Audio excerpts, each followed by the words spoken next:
Hi, this is Kurt Nishimura from Coldwell Banker, and thank you so much for those people that voted for me for the Scottsdale Association Realtor Board, where I'll be serving for 2 years. I'm very happy at the work that we've done at AREAA Greater Phoenix that helped get me elected.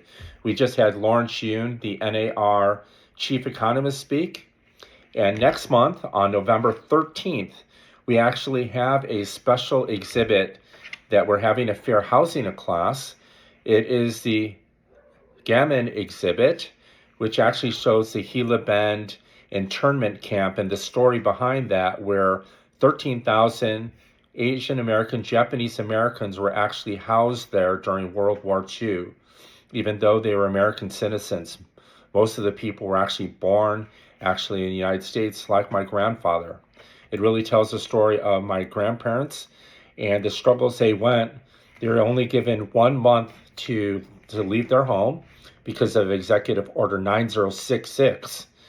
And many of them were tagged with the tag like this for anyone going to the camp.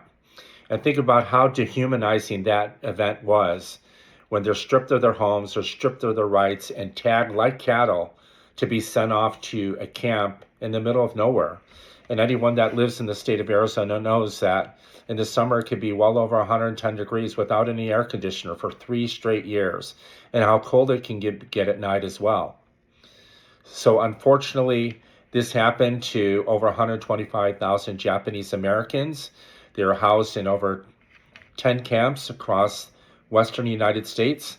And what other people don't realize is that there was actually 20 camps in total, some of which housed Japanese Americans, but also Italian Americans and also German Americans that were considered a threat to the United States during World War II. My mom's family was actually sent to Manzanar. They were from the LA area. This is one of the largest internment camps.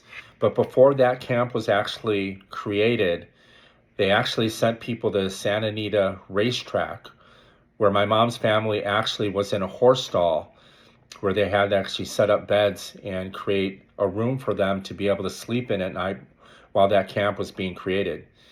And the worst part of it is that they actually had to shovel out the horse manure before they can actually go to bed that first night in the camp.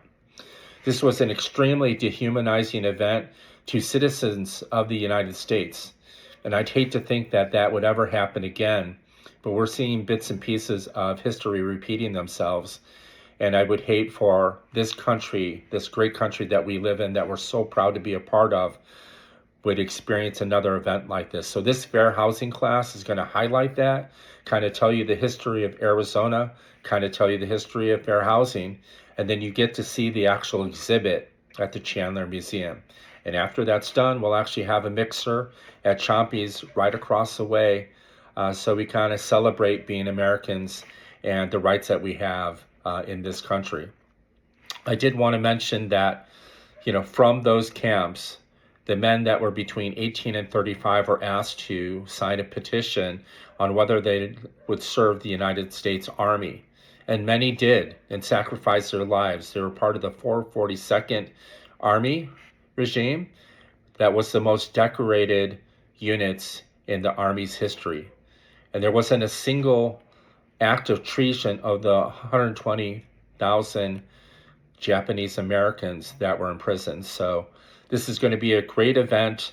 We'll send the links below.